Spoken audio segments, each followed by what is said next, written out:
Welcome to அபீஸ் food book. இன்றைக்கி Deepavali special மகிழம்பு முறுக்கு எப்படி செய்கிறதுன்னு பார்ப்போம். 1 கிலோ மாவு பச்சரிசியை சுத்தம் பண்ணி 4-5 தடவை நல்லா கழுவி வடிகட்டி வெயிலில் நல்லா மொறுமொறுப்பாக வர மாதிரி காய வச்சு எடுத்து வச்சுக்கோங்க. 1 கிலோ பச்சரிசிக்கு 250 ml கப்பால் 1.5 கப் பாசிப்பருப்பு, அதுதான் அளவு. ஆழாக்கால் அளந்தீங்கனாலும் 1.5 ஆழாக்கு எடுத்துக்கோங்க. எடுத்து வச்சுருக்க பாசிப்பருப்பை வெறும் வானலியில் கொஞ்சமாக சேர்த்து லோ மீடியம் ஃப்ளேமில் கைவிடாமல் வறுத்து இது மாதிரி ஏலம் வறுப்பாக இருக்கும்போது எடுத்து தட்டில் கொட்டி ஆற விட்டுக்கோங்க. கொஞ்சம் கொஞ்சமாக போட்டு வறுத்திங்கன்னா தான் பருப்பு ஒன்று போல் வறுப்படும். எல்லா பருப்பையும் இதே மாதிரி வறுத்து நல்லா ஆற விட்டுக்கோங்க. கழுவி காய வச்ச அரிசி, வறுத்த பாசிப்பருப்பு ரெண்டையும் ஒன்றா போட்டு மெஷினில் கொடுத்து நைஸான மாவை திரித்து எடுத்து 2 டைம் சலித்து எடுத்துக்கோங்க. அரைச்ச மாவுலேருந்து ஒரு படி, அதாவது 4 கப் மாவு மட்டும்தான் சேர்த்து முதல்ல செய்ய போகிறேன். இந்த முறுக்குக்கு தேங்காயும் ஜீனியும் சேர்த்து செய்யறதுனால கொஞ்சமாக மாவை பிசைஞ்சு சீக்கிரம் புழிஞ்சிடணும். அதிகமாக மாவை பிசைஞ்சு ரொம்ப நேரம் வச்சுருந்தீங்கன்னா முறுக்கு செவந்து போயிடும். ஒரு படி மாவுக்கு 4 டேபிள் ஸ்பூன் ஜீனி, 4 டேபிள் ஸ்பூன் தேங்காய் துருவல், இதுதான் அளவு. இனிப்பு அதிகமாக வேணும்னா 1 டேபிள் ஸ்பூன் ஜீனி வேணால் போட்டுக்கோங்க.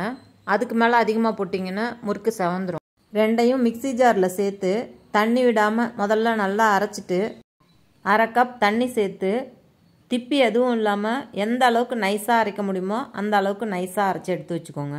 ஒரு அகலமான பாத்திரத்தில் 4 டேபிள் ஸ்பூன் வெண்ணெய் அல்லது நெய் சேர்த்துக்கோங்க. எண்ணெய் சேர்த்து செய்யும்போது டேஸ்ட் அந்த அளவுக்கு நல்லா வராது. எண்ணெயோட 1 டீஸ்பூன் உப்பு போட்டு கையால் இது மாதிரி வட்டமாக தேய்ச்சிக்கிட்டே இருந்தீங்கன்னா கொஞ்ச நாளில் வெண்ணெய் பியூர் ஒயிட்டாக இதை மாதிரி வந்துடும். அதுக்கப்புறம் எடுத்து வச்சுருக்க மாவில் பாதி அளவு சேர்த்து வெண்ணெய் மாவோட எல்லா இடத்துலையும் பரவுற மாதிரி கலந்து விட்டுக்கோங்க. அதுக்கப்புறம் மிச்ச மாவை சேர்த்து நல்லா கலந்துட்டு அரைச்சி வச்சுருக்க தேங்காய் கலவையும் சேர்த்து நல்லா கலந்துட்டு கொஞ்சம் கொஞ்சமாக தண்ணி தெளித்து கொஞ்சம் கெட்டியான முறுக்கு மாவு பதத்துக்கு பிசைஞ்சு எடுத்துக்கோங்க. முறுக்கு மாவு கொஞ்சம் கெட்டியாக இருந்ததுன்னா தான் முறுக்கில் முள் அதிகமாகவும் நல்லாவும் வரும்.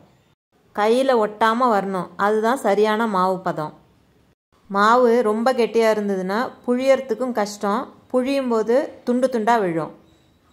ஸ்டார் அச்சை போட்டு மாவு நிரப்பி பிளேட்டில் எண்ணெய் தடவி இது மாதிரி ஒரு சுற்று மட்டும் முறுக்கு புழிஞ்சிட்டு இந்த முடிகிற இடத்த லேசாக அழுத்தி விட்டு ஒட்டி விட்டுக்கோங்க. அப்போ தான் எண்ணெயில் போட்டால் பிரிஞ்சு வராமல் இருக்கும். முறுக்கை ரொம்ப அடர்த்தியாக புழிஞ்சிங்கன்னா வேகிறதுக்கு டைம் ஆகும், முறுக்கு செவந்து போயிடும்.